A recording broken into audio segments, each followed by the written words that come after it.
Bonjour et bienvenue dans cette troisième vidéo dont le thème est cultiver des attitudes de pleine conscience au travail. Dans les deux précédentes vidéos, nous avons déjà exploré d'autres thèmes liés à la présence au travail et à tous les bénéfices qu'elle pouvait engendrer. Et cette fois-ci, toujours dans la continuité de la découverte des différents chapitres de mon livre Je médite au travail, je voulais vous proposer une courte réflexion sur un certain nombre d'attitudes qui se fondent sur nos propres qualités. Et ces qualités, nous ne les avons pas forcément en tête, ou tout du moins, dans la tension du quotidien, nous n'avons pas toujours la capacité de nous relier à ces soft skills. Alors pourquoi est-ce que c'est important en fait de cultiver ces attitudes de pleine conscience au travail? Je vais vous les détailler dans un instant. Et bien simplement, l'enjeu, euh, aussi simplement que ça et aussi de manière aussi importante que ça, c'est précisément de redevenir autonome au travail. C'est-à-dire de retrouver un espace de liberté pour être acteur de sa propre existence et cesser de nous soumettre aux diktats de nos pensées et de nos conditionnements. Donc si cet enjeu est important, la difficulté qui se dresse juste devant nous, c'est bien celle de nos certitudes et de nos habitudes mentales. En effet, quand nous sommes certains de quelque chose, nous avons du mal à entendre les autres possibilités qui s'offrent à nous, par exemple pour prendre une décision ou pour nous ouvrir à un point de vue particulier. Et tout cela nous amène à un certain nombre de croyances et d'injonctions que nous nous faisons nous-mêmes et qui font que nous sommes enfermés en essayant de trouver des solutions aux problèmes sans jamais les trouver vraiment.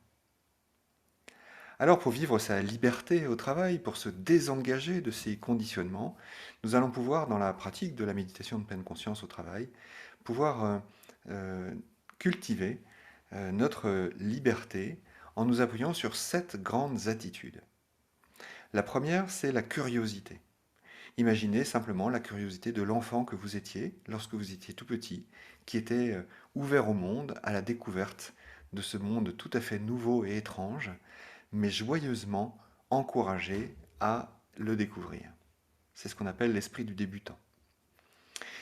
La deuxième aptitude ou attitude que nous pouvons développer, c'est le non-jugement. De remarquer que à chaque expérience que nous vivons de notre vie, nous portons une évaluation du type c'est agréable, c'est désagréable, ou c'est bien, c'est pas bien. Et de sortir de cette dualité-là nous permet de voir que la vérité, finalement, est toujours entre ces deux extrêmes. La troisième attitude, c'est le lâcher-prise. C'est de retrouver de la confiance dans l'instant en se désengageant de notre propre conditionnement. C'est comme si vous aviez la main fermée et qu'à l'intérieur de cette main, ce tout petit espace de cette main fermée à l'intérieur là, serait l'espace de vos pensées. Et lorsque vous ouvrez en fait cette main, les pensées s'envolent et vous trouvez de la liberté. La patience, une quatrième attitude, la patience, c'est l'invitation à laisser du temps au temps. Le rythme dans lequel vous êtes n'est pas forcément le rythme de l'extérieur. Et cela demande du temps pour s'ajuster au rythme, et parfois, le rythme de l'extérieur est plus lent que celui que vous aimeriez qu'il soit. L'accueil de l'incertitude, une attitude aussi très importante à développer, l'accueil de l'incertitude, c'est-à-dire de cesser de nous crisper sur notre propre ego ou sur nos objectifs. Bien sûr, il nous faut des objectifs pour avancer, pour fixer un cap et une direction. C'est tout à fait inévitable et c'est plutôt sain. La difficulté, c'est quand nous restons crispés sur l'objectif sans plus rien voir d'autre que l'atteinte de cet objectif. Enfin, les deux dernières attitudes, l'acceptation, l'acceptation du moment présent, mais l'acceptation de nous-mêmes aussi dans le moment présent. Il ne s'agit pas juste d'accepter la situation telle qu'elle se présente, mais d'accepter la façon dont nous entrons en relation avec cette situation et ce que nous ressentons lorsque nous sommes en train de la vivre.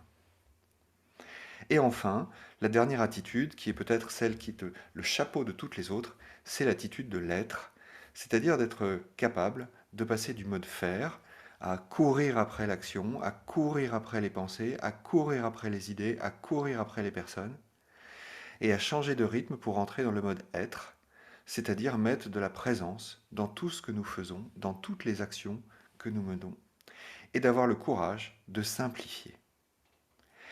J'avais envie de vous partager ces 7 grandes attitudes si importantes au travail que vous allez découvrir en détail dans le livre dans le chapitre 3, avec beaucoup d'exercices qui vous seront proposés, dont celui dont je vous parlais tout à l'heure, celui de la main fermée et de la main qui s'ouvre. Je vous souhaite une bonne semaine. Revisitez les vidéos précédentes si vous souhaitez en découvrir un petit peu plus.